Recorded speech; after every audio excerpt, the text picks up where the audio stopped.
جب وہ خط لکھتے ہیں صدر پاکستان کو تو وہ بھی رپورٹرز کے پاس موجود ہوتا ہے اور وہ پھر اسے سوشل میڈیا پہ ڈالتے ہیں, وہاں سے وہ ٹیلی ویژن چینلز پر بھی آ جاتا ہے. تو فائز عیسیٰ صاحب جو ہیں وہ اپنے چیف کو جو خط لکھتے ہیں یا سپریم کورٹ کے عملے کو جو خط لکھتے ہیں وہ خط بھی میڈیا پر پہلے سے موجود ہوتا ہے جو کہ سوالات پیدا کرتا ہے. اس کے علاوہ اب کی بار انہوں نے جو کام کیا یہ کام بندیال صاحب کا ہے, لیکن قاضی فائز عیسیٰ صاحب یہ کام کر رہے ہیں. تو ججز کی تعیناتی کے معاملے میں اختلافات تو ہوتے ہیں. بندیال صاحب یہ کہتے ہیں کہ صرف سینیورٹی نہیں, میرٹ کو بھی دیکھا جائے. الجہاد ٹرسٹ کے اس کے فیصلے میں یہ ہوا تھا کہ پہلا اصول جو ہے وہ سینیورٹی ہوگی, مگر کمپٹنس میرٹ ان کو بھی دیکھا جائے گا. اب جو قاضی فائز صاحب کہہ رہے ہیں اس میں وہ صرف سینیورٹی اگر دیکھ رہے ہیں تو یہ حیران کن اس لیے ہے کہ احمد علی شیخ صاحب سندھ ہائی کورٹ کے چیف جسٹس صاحب جو ہیں ان کے بارے میں یہ گلزار صاحب کی عدالت نے کہا تھا کہ وہ خود فیصلہ تحریر نہیں کرتے, ان کو یہاں پر نہیں لایا جا رہا, اور اب قاضی فائز عیسیٰ صاحب نے ان کا نام دے دیا ہے. اور میاں نواز شریف صاحب کا معاملہ میں نے آپ سے پہلے بھی کہا تھا کہ ایک پیغامبر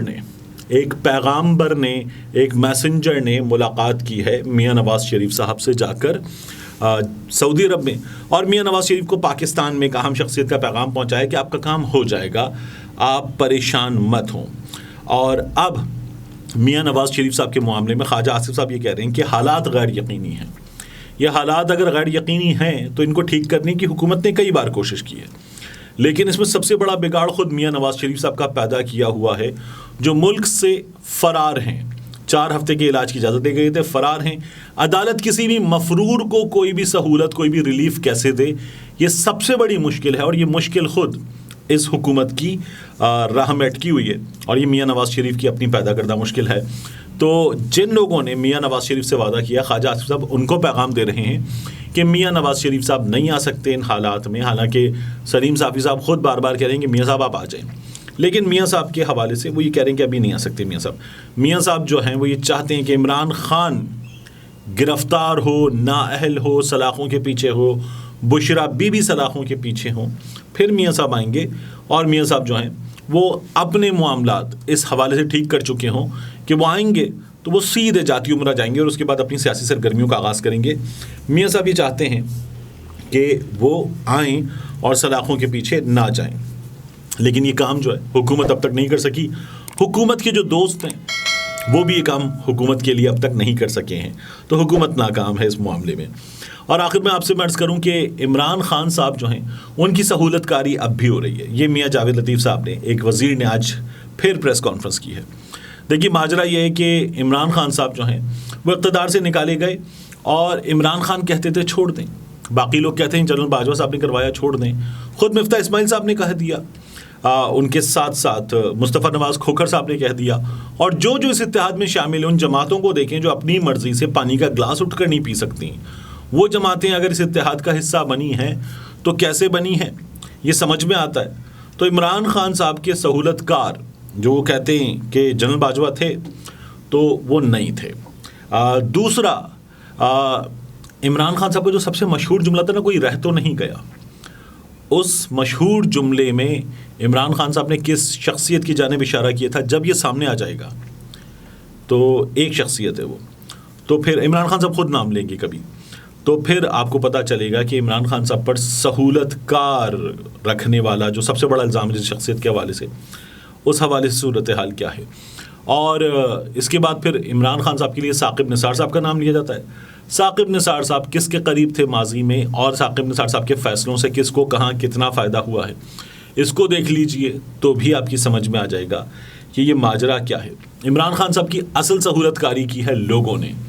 اصل سہولت کاری کی ہے ایک عام آدمی نے, سوشل میڈیا جو ہے اس پر بیٹھے ہوئے نوجوانوں نے. اور اب سوشل میڈیا پر بیٹھے ہوئے ان نوجوانوں کی جانب سے, سوشل میڈیا پر کام کرنے والوں کی جانب سے عمران خان صاحب کا پیغام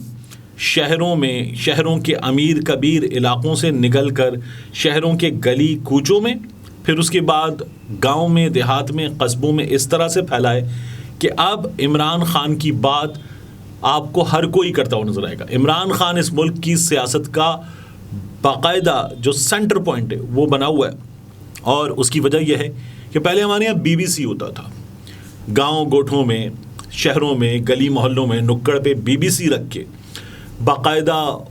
اس پر جو تبصرے ہوتے تھے، جو خبریں ہوتی تھیں، ان سے رہنمائی لی جاتی تھی، ان کو پتھر پر لکیر مانا جاتا تھا۔ اب یہ کام سوشل میڈیا کر رہا ہے، اب یہ کام یوٹیوب سے، فیس بک سے، ٹک ٹاک سے ہو رہا ہے، اور گاؤں دیہات میں بیٹھے ہوئے جو بابے ہیں وہ اب BBC نہیں، اب موبائل درمیان میں رکھ کے،